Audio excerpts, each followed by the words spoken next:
बाद सलाम आपकी खिदमत में हाजिर हूँ।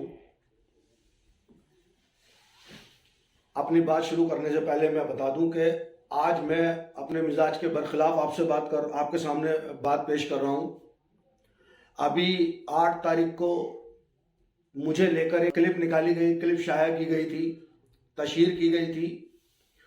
उसका जवाब देने के लिए मैं आपके सामने हाजिर हूँ और मुख्तसरन बात करूँगा कि उसमें बताया गया कि हवाला ऑपरेटर और वक्फखोर का जवाब तो पिछली काफ़ी क्लिपों में मोमिनीन ने मेरी हिमायत में दिया। हवाला ऑपरेटर की जहां तक बात है, इस हिंदा की औलाद को अपने आका अमरे आस से पूछना चाहिए कि हवाला ऑपरेटर अब्बास से इसके आका के ताल्लुक हैं या मेरा कभी कोई ताल्लुक रहा है। पहले ये इस बात को कंफर्म कर ले। और दूसरी बात जीबी रोड को लेकर कही गई, तो मैं आपको बता दूं कि अजमेरी गेट पर एक एंग्लो अरबिक स्कूल है जिसमें मैं तकरीबन 7 साल जेर तालीम रहा। वहां पर इस हिंदा की औलाद का एक रिश्तेदार चपरासी की नौकरी करता था। इसको उससे मालूम कर लेना चाहिए मेरे कैरेक्टर के बारे में। तब तो मैं बच्चा हुआ करता था, 17 साल की उम्र में मैंने वो स्कूल छोड़ा था। तो ये अपने उस रिश्तेदार से मालूम कर सकता है कि हमारा कैरेक्टर क्या है। हम पिछले तकरीबन 1 सदी से पुरानी दिल्ली में रहते हैं, 5वीं पीढ़ी हमारी वहां पर है। कूचा पंडित में हमारे बारे में जाके मालूम किया जाए तब इसको पता चलेगा कि हमारा कैरेक्टर क्या है।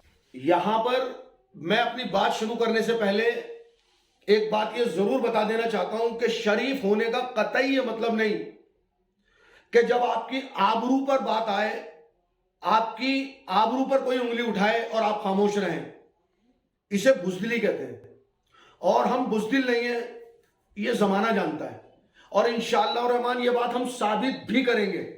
जैसा कि मुझे मालूम है कि इस क्लिप 8 तारीख वाली क्लिप के खिलाफ बहुत सारे लोगों ने एहतजाज दर्ज कराया, मुझे कॉल्स की, मेरी हौसला अफजाई की, मेरी हिम्मत बंधाई और सब्र की भी तलकीन की। कुछ लोगों ने कैमरे पर आकर बाकायदा मेरी खुल्लम खुल्ला हिमायत की।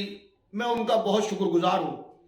और एक बात यहां पर जो मेरी समझ में आती है वो ये कि अभी भी मोमिनीन की एक बड़ी तादाद झूठ और गंदगी के खिलाफ है और मजलूमियत के साथ है, सच्चाई के साथ है।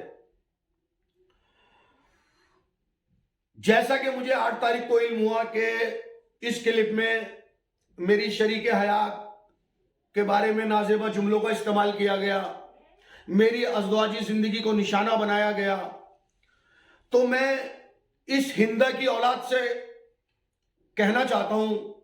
हिंदा की औलाद में इसे इसलिए कह रहा हूं क्योंकि इसके बाप का पता नहीं है, इसलिए मैं इसको हिंदा की औलाद करके पुकार रहा हूं। इस हिंदा की औलाद से मैं कहना चाहता हूं कि अगर इसको मेरी अज़दवाजी जिंदगी से इतना ही रंज है तो ये अपनी बेटी से मेरा निकाह कर दे। मैं इसकी बेटी से निकाह करने को तैयार हूं।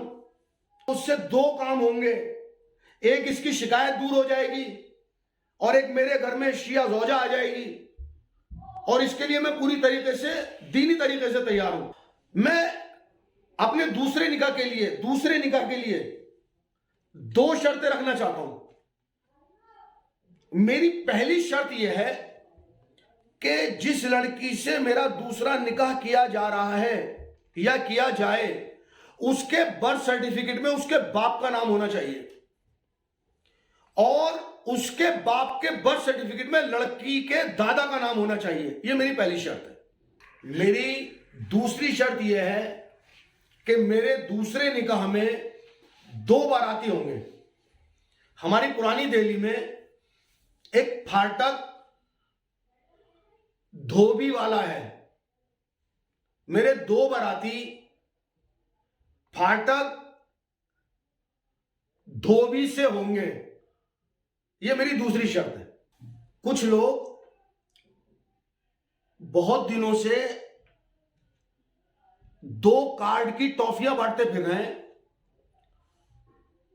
मेरे पास 2 कार्ड हैं, मेरे पास 2 कार्ड हैं, मेरे पास 2 कार्ड हैं।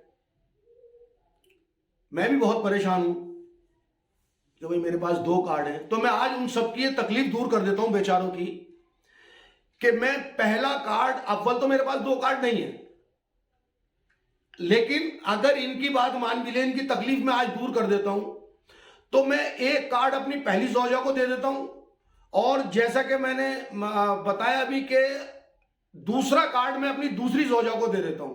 तो इन बेचारों की ये तकलीफ भी दूर हो जाएगी कि भाई 2 कार्ड हैं, 2 कार्ड में दोनों ज़ौजाओं को बराबर बराबर का हक तकसीम करने को तैयार हूं। तो शायद आपकी तकलीफ यहां से खत्म हो जाए। एक बात बताई गई पूजा के लिए, तो पूजा का जवाब जाहिर भाई दे चुके हैं कि एक्चुअल में पुजारी कौन है, और अगर ये पूजा करते भी हैं तो हमें इससे कोई लेना देना नहीं है। हिंदुस्तान में मजहबी आजादी का सबको हक है, इनको भी हक है, ये जाके पूजा करें, कोई फर्क नहीं पड़ता भाई हमें। हमारी अपनी जिंदगी है, हम जिस मजहब को भी फॉलो करें।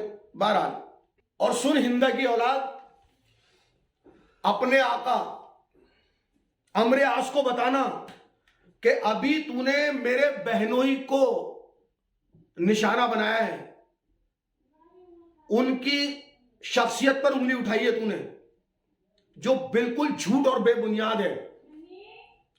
मेरे पास तेरे आका के बहनोई की वो फाइल है जो बिल्कुल अभी लेटेस्ट गाजियाबाद में पकड़ा गया। मैं उसका नाम यूं नहीं लेना चाहता कि मैं किसी की फैमिली को निशाना नहीं बनाना चाहता, लेकिन तू अपने आका को बता देना कि वो फाइल अभी हमारे पास भी है।